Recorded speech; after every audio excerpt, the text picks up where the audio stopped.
কখনো ভেবে দেখেছেন ডার্ক ওয়েব যদি আপনার দরজায় কড়া নাড়ে তাহলে কি হতে পারে? আজকের গল্পটা ঠিক সেরকমই। একটা প্রাইভেট মেসেজ, একটা অদ্ভুত সময়, ঠিক ৩:৩৩, আর তার সাথে জড়িয়ে থাকা এক ভয়ঙ্কর অভিজ্ঞতা যার নাম দ্য রেড রুম। শুরুতেই গল্পের কথক অর্ণব কিন্তু আমাদের একটা ওয়ার্নিং দিয়ে দিচ্ছেন। মানে এটা কোনো বানানো গল্প নয়, এটা তার জীবনের সবচেয়ে ভয়ঙ্কর অভিজ্ঞতা। সোচুন একবার, এই একটা কথাই বুঝিয়ে দিচ্ছে যে আমরা কোনো সাধারণ ঘটনার সাক্ষী হতে যাচ্ছি না। তো চলুন গল্পের ভেতরে ঢোকা যাক। সময়টা জুন ২০২৩, জায়গা কলকাতা। আমাদের গল্পের যে মূল চরিত্র অর্ণব, সে একজন ইউটিউবার, আর তার কন্টেন্টের বিষয় কি জানেন? Dark web. মানে যে অন্ধকার জগৎ নিয়ে সে শুধু ভিডিও বানাতো, সে ভাবতেও পারেনি যে সেই জগৎটাই একদিন তার বাস্তব জীবনে হানা দেবে। আর সবকিছুর শুরু হলো একেবারে মাঝরাতে, ঠিক রাত ২টোর সময়, যখন চারপাশ একদম নিস্তব্ধ, পুরো শহর ঘুমে মগ্ন। ঠিক তখনই অর্ণবের স্ক্রিনে একটা প্রাইভেট মেসেজ আসে। আর এই মেসেজটাই ছিল, বলতে পারেন, এক বিশাল ঝড়ের আগের সেই অদ্ভুত শান্ত অবস্থা। মেসেজটা যে আইডি থেকে এসেছিল সেটাও বেশ অদ্ভুত, রেড রুম 333। যারা ডার্ক ওয়েব নিয়ে একটু আধটু জানেন তারা বুঝবেন এই নামটা কতটা ভয়ঙ্কর। রেড রুম তো ডার্ক ওয়েবের একটা কুখ্যাত মিথ, যেখানে নাকি লাইভ স্ট্রিমে মানুষের উপর অত্যাচার করা হয়। সো শুধু নামটাই যথেষ্ট ছিল ভয় পাওয়ার জন্য। আর মেসেজের প্রথম লাইনটা, উফ, একেবারে হাড় কাঁপিয়ে দেওয়ার মতো। কোনো হ্যালো হাই নেই, সরাসরি লেখা, তোমার নামটা আমরা জানি।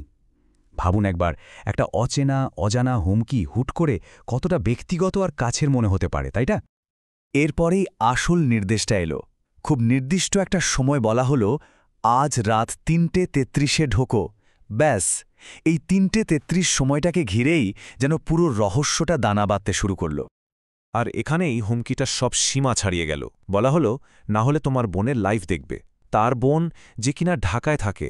ব্যাস, অর্ণব বুঝতে পারল সে একটা ভয়ঙ্কর ফাঁদে আটকে গেছে। তার কাছে আর কোনো রাস্তা খোলা ছিল না।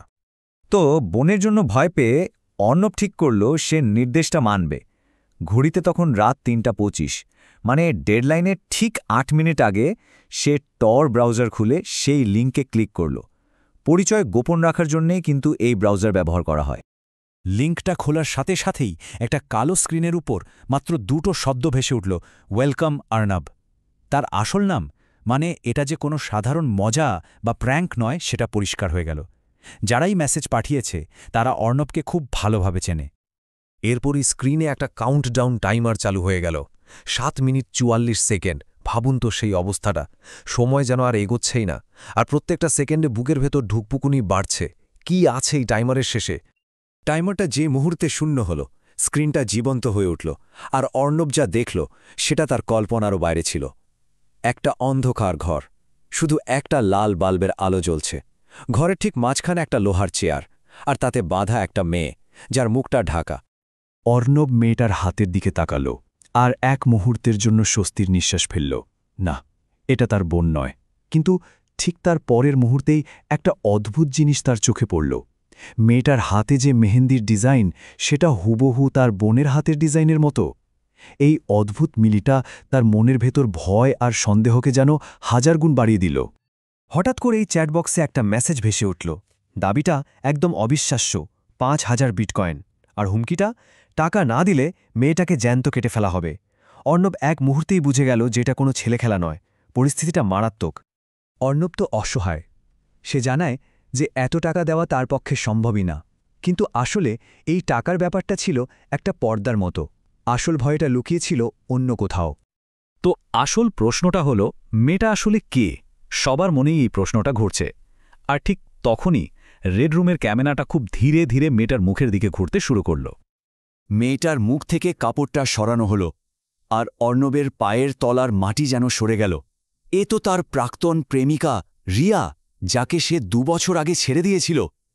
আর রিয়ার ওই ফিসফিস করে বলা কথাগুলো, আর্ণব, তুই যে আমাকে ভুলে গেছিলি, আমি কিন্তু ভুলিলি। ব্যাস, এক মুহূর্তে পুরো ঘটনাটা ডার্ক ওয়েবের আতঙ্ক থেকে একটা ব্যক্তিগত প্রতিশোধের গল্পে পরিণত হল। ঠিকের পরই স্ক্রিনে একটা ছুরি দেখা গেল। অর্ণব ভয়ে চিৎকার করে ল্যাপটপটা বন্ধ করার চেষ্টা করল, কিন্তু পারল না। ল্যাপটপটা বন্ধই হচ্ছে না। হঠাৎ স্ক্রিনটা কালো হয়ে গেল, কিন্তু আওয়াজটা বন্ধ হল না। শুধু কান্না, চিৎকার, আর তার সাথে রিয়ার সেই ভয়ঙ্কর হাসি ভেসে আসতে লাগল। অর্ণবকে অসহায়ভাবে সবটা শুনতে হল। সেই ভয়ঙ্কর রাতটা কোনোভাবে শেষ হলো, কিন্তু পরদিন সকালে ওই ভার্চুয়াল জগতের আতঙ্ক এসে হানা দিল বাস্তব জীবনে। তো পরের দিন সকালে পুলিশ এলো, কারণ অর্ণবের ফ্ল্যাটের ঠিক তলার ফ্ল্যাট থেকে নাকি রক্ত চুইয়ে পড়ছিল। পুলিশ দরজা ভেঙে ভেতরে ঢুকে যা দেখল তা হল রিয়ার মৃতদেহ। দেখে মনে হচ্ছে আত্মহত্যা, কিন্তু তার ফোন অন্য কথা বলছিল। অর্ণবের সাথে তার শেষ চ্যাটে সে হুমকি দিয়েছিল যে 3:33 না এলে সে নিজেকে শেষ করে দেবে। আর সবচেয়ে ভয়ঙ্কর প্রমাণ, তার ল্যাপটপটা তখনও খোলা ছিল, ঠিক সেই ওয়েবসাইটে। রিয়ার ল্যাপটপটা দেখতে গিয়ে পুলিশ আরও একটা অদ্ভুত জিনিস খুঁজে পেল।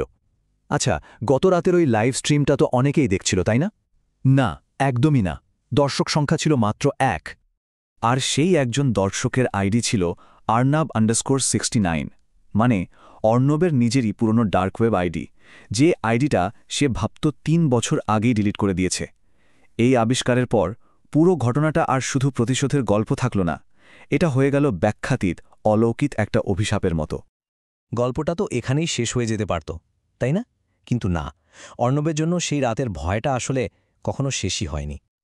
সেই ঘটনার পর থেকে প্রত্যেক দিন ঠিক রাত 3:30 অর্ণবের ল্যাপটপটা নিজে থেকেই চালু হয়ে যায়, আর স্ক্রিনে শুধু একটাই লেখা ভেসে ওঠে, তুই তো দেখেছিস, এবার তোর পালা। এই অভিশাপটা যেন এখন তার জীবনের একটা অংশ হয়ে দাঁড়িয়েছে।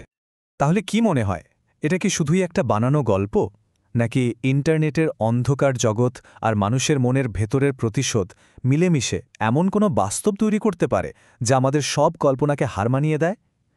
এই উত্তরটা হয়তো সবার নিজের নিজের ভাবনার উপরেই ছেড়ে দেওয়া ভালো।